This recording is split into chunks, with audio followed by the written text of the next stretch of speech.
আসসালামু আলাইকুম। সংবাদে আপনাদের সবাইকে স্বাগত জানাচ্ছি। আমি ফিরোজ তোহা। শুরুতেই সংবাদ শিরোনাম। বাংলাদেশের সর্বশেষ গুরুত্বপূর্ণ আপডেট সংবাদে আপনাকে স্বাগত। শুরুতেই সংবাদ শিরোনাম, পরে বিস্তারিত। শুরুতেই জানাবো, চীনের বাঁধের বদলে বাঁধ, হিমালয়ে পানি নিয়ে যুদ্ধ ভারত ও চীন। সবচেয়ে বেশি ক্ষতিগ্রস্ত হবে বাংলাদেশ। শান্ত পাহাড়ের মাঝ দিয়ে বয়ে গেছে সিয়াং নদী। এই নদীর উপর ভারতের উত্তর পূর্বাঞ্চলীয় অরুণাচল প্রদেশে কৃষিজীবী সম্প্রদায়ের জীবন জীবিকা নির্ভরশীল। কিন্তু এই নদীর উপর দেশের বৃহত্তম বাঁধ নির্মাণের পরিকল্পনা করছে চীন। বাঁধ নির্মাণ ঠেকাতে গত 7 মাসে সরকারের বিরুদ্ধে আন্দোলন করছে স্থানীয় বাসিন্দারা। 2017 সালে এই নদীর উপর বাঁধ নির্মাণ করতে একটি প্রকল্প প্রস্তাব করেছে ভারত সরকার। এ বিষয়ে দুই দেশ যদি বাঁধ নির্মাণ করে সবচেয়ে বেশি বিপদে পড়বে বাংলাদেশ। বাংলাদেশে ব্রহ্মপুত্র এই নদ শুকিয়ে যাওয়ার সম্ভাবনা। এতে বাংলাদেশে ভয়ঙ্কর বিপর্যয় নেমে আসবে। এ বিষয়ে গুরুত্বপূর্ণ সংবাদ জানাবো, সঙ্গেই থাকুন। এরপর জানাবো, বাংলা একাডেমি পুরস্কারের জন্য ঘোষিত নামের তালিকা স্থগিত। সাহিত্যের বিভিন্ন ক্ষেত্রে অবদানের জন্য স্বীকৃতি হিসেবে বাংলাদেশি বাংলা একাডেমি সাহিত্য পুরস্কার 2024-এর জন্য ঘোষিত নামের তালিকা স্থগিত করা হয়েছে। শনিবার 25শে জানুয়ারি নিজের ভেরিফাইড ফেসবুক পোস্ট থেকে এক পোস্টে এসব তথ্য জানিয়েছেন সাংস্কৃতিক উপদেষ্টা মোস্তফা সরোয়ার ফারুকী। এদিকে আওয়ামী লীগ নির্বাচনে অংশগ্রহণ করতে পারবে না বললেন উপদেষ্টা মাহফুজ আলম। আসন্ন জাতীয় সংসদ নির্বাচনে আওয়ামী লীগ অংশ নিতে পারবে না বলে জানিয়েছেন জুলাই বিপ্লবের অন্যতম সংগঠক ও অন্তর্বর্তীকালীন সরকারের উপদেষ্টা মাহফুজ আলম। আজ শনিবার 25শে জানুয়ারি নিজ জেলা লক্ষ্মীপুরে যাওয়ার পথে চাঁদপুরের হাজীগঞ্জে এক পথসভায় এমনটা জানান তিনি। এবারে জানাবো, নিউ ইয়র্কে 4 বাংলাদেশি গ্রেপ্তারের তথ্য সঠিক নয়। চ্যানেল 24-কে কনসাল জেনারেল নাজমুল হুদা। যুক্তরাষ্ট্রের নিউ ইয়র্কে 4 অবৈধ বাংলাদেশিকে গ্রেপ্তারের সত্যতা মেলেনি। স্থানীয় সময় নিউ ইয়র্কের ব্রুকলিন বরোর ফুলটন এলাকার সাদা পোশাকে অভিযান চালিয়ে তাদের গ্রেপ্তার করেছে ইমিগ্রেশন অ্যান্ড কাস্টমস এনফোর্সমেন্ট। এদিকে রিউমার স্ক্যানারের প্রতিবেদন, হাসপাতালে ভর্তি ওবায়দুল কাদের খবরটি গুজব। আওয়ামী লীগের সাধারণ সম্পাদক এবং সাবেক সড়ক পরিবহন ও সেতু মন্ত্রী ওবায়দুল কাদের অসুস্থ হয়ে হাসপাতালে ভর্তি। সম্প্রতি এমন একটি ফটোকার্ড সামাজিক যোগাযোগ মাধ্যমে প্রচার করা হয়েছে। তবে এই দাবির সত্যতা যাচাই করেছে তথ্য যাচাইকারী বাংলাদেশি প্রতিষ্ঠান রিউমার স্ক্যানার। জানা গেছে এই প্রতিবেদনটি মিথ্যা।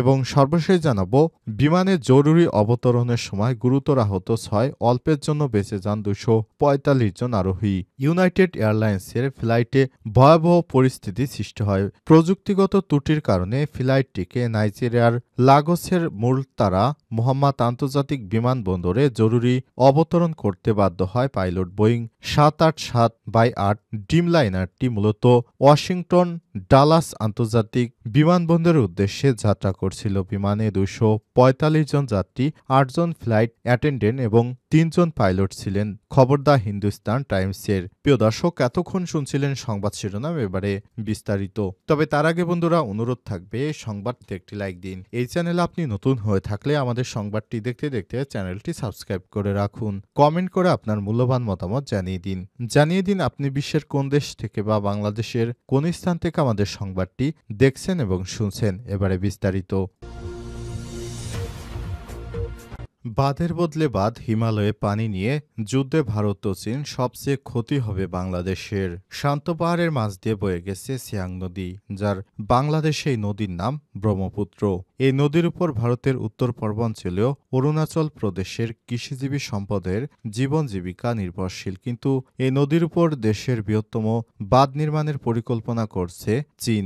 বাঁধ নির্মাণ ঠেকাতে গত মাসে সরকারের বিরুদ্ধে আন্দোলনও করছে স্থানীয় আদিবাসীরা। 2017 সালে এই নদীর উপর বাঁধ নির্মাণ করতে একটি প্রকল্প প্রস্তাব করে ভারত সরকার। বর্তমান কর্মকর্তারা এটির বাস্তবতা জরিপ চালাচ্ছে। $13.2 বিলিয়ন সিয়াং অপার কপার মাল্টিপার্স প্রজেক্টে একটি জলাধার তৈরি করবে। এটি ৯ বিলিয়ন ঘনমিটার পানি ধারণ করতে সক্ষম। কাজ সম্পূর্ণ হলে ১১,০০০ মেগাওয়াট বিদ্যুৎ উৎপাদন করবে, যা ভারতের অন্য কোনো জলবিদ্যুৎ প্রকল্পের চেয়ে বেশি। তবে স্থানীয়রা সতর্ক করে বলেছে, এই বাঁধ নির্মাণ হলে অন্তত ২০টি গ্রাম ডুবে যাবে এবং প্রায় ২ ডজন গ্রাম আংশিকভাবে ডুবে যাবে। ফলে হাজার হাজার বাসিন্দা তাদের ঘরবাড়ি হারাবে।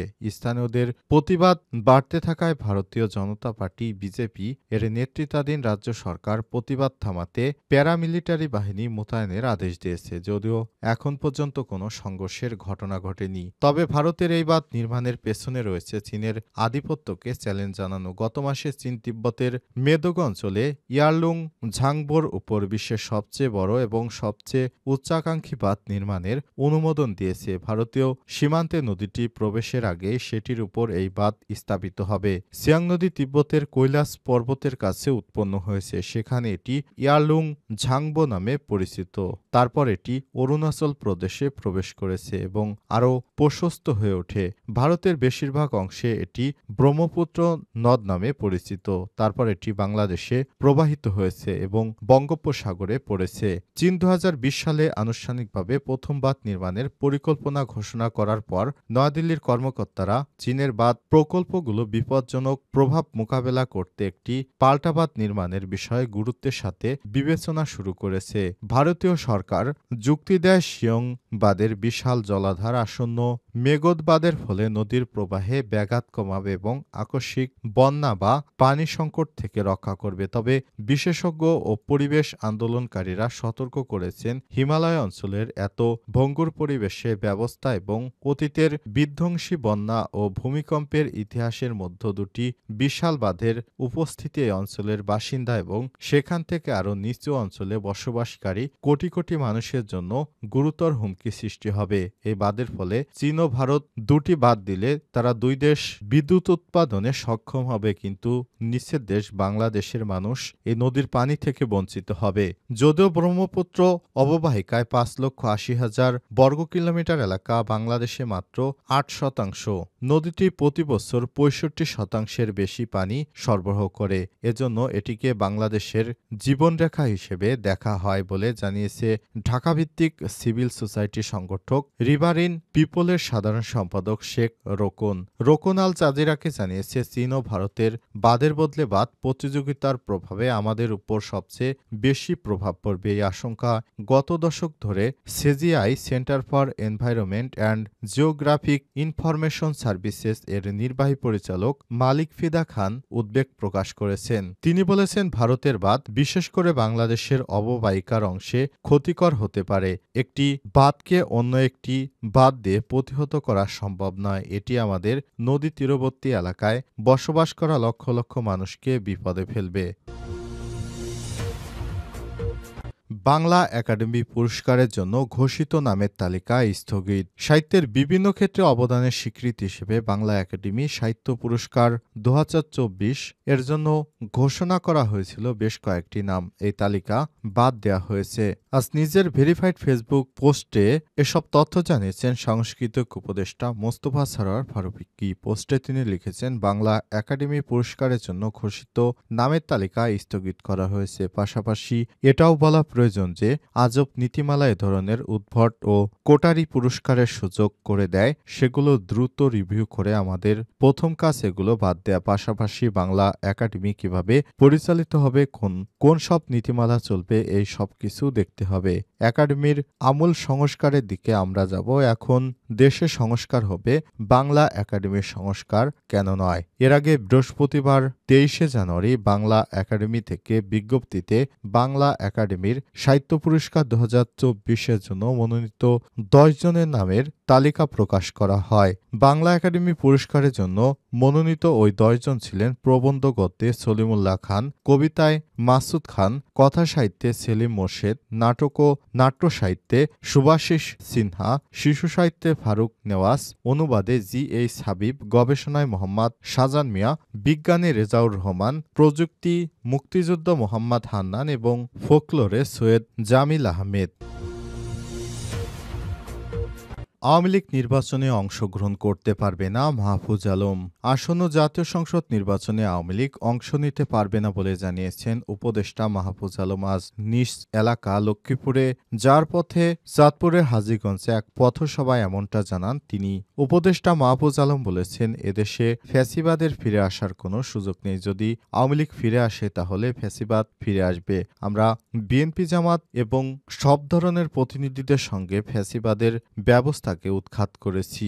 এ সময় তিনি বলেছেন, শেখ হাসিনা যেসব প্রতিষ্ঠানকে ব্যবহার করে ফ্যাসিবাদ কায়েম করেছিল সেগুলো সংস্কার না করে নির্বাচন দিলে প্রতিষ্ঠানগুলো থেকে যাবে। আর এসব প্রতিষ্ঠান থেকে গেলে মানুষ কখনোই বৈষম্য ও নিপীড়ন মুক্ত হতে পারবে না। তাই সংস্কার কমিশনের দেওয়া প্রতিবেদন এবং সব রাজনৈতিক ও অংশীজনদের সঙ্গে আলোচনার মাধ্যমে নির্বাচন দিয়ে রাজনৈতিক পথ পরিবর্তন করা হবে এবং দেশ বাংলাদেশ পন্থীদের হাতে থাকবে।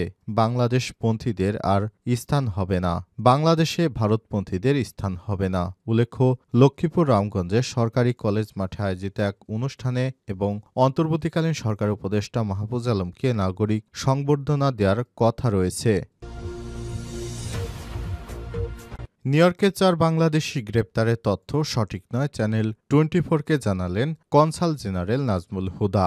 যুক্তরাষ্ট্রের নিউইয়র্কে অবৈধ ৪ বাংলাদেশিকে গ্রেপ্তারের সত্যতা পাওয়া যায়নি। স্থানীয় সময় নিউইয়র্কের ব্রুকলিন বড় ফুটলন এলাকায় সাদা পোশাকে অভিযান চালিয়ে তাদের গ্রেপ্তার করা হয়েছে বলে immigration and customs enforcement ICE এমন দাবি করে বিভিন্ন সংবাদ মাধ্যমে খবর প্রকাশিত হয়েছে। তবে এ বিষয়ে তথ্য নিয়ে জানা গেছে খবরটি সত্য নয়। স্থানীয় পুলিশ জানিয়েছে এ বিষয়ে তাদের কাছেও কোনো তথ্য নেই। সেখানকার প্রবাসী অনেক বাংলাদেশিরাও জানিয়েছেন তারা গ্রেপ্তারের বিষয়ে কিছু জানেন না। এদিকে ওজন পার্ক এলাকায় মঙ্গলবার দুপুরে নিউইয়র্কে পুলিশ তিন বাংলাদেশিকে গ্রেপ্তার করেছে বলে দাবি করেন একজন প্রত্যক্ষদর্শী। তবে এই ঘটনায় অভিবাসন সংক্রান্ত নয়, পুলিশের নিয়মিত দায়িত্ব পালনের অংশ বলে জানা গেছে।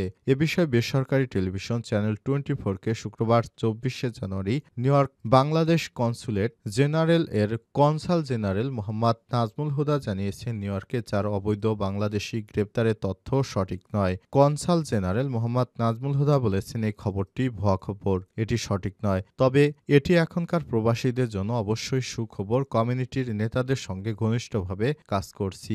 এখনকার জ্যেষ্ঠ আইনজীবীদের সঙ্গে আলাপ আলোচনা চালিয়ে যাচ্ছি। আশা করি আমাদের বাংলাদেশি কমিউনিটি এর মাধ্যমে ক্ষতিগ্রস্ত হবেন না। আমরা আইনগত ব্যবস্থা গ্রহণ করেছি। লিগ্যাল সেফগার্ডগুলো কিভাবে কাজে লাগানো যায় তা নিয়ে কাজ করছি। এ বিষয়ে আতঙ্ক ছড়ানো উচিত হবে না।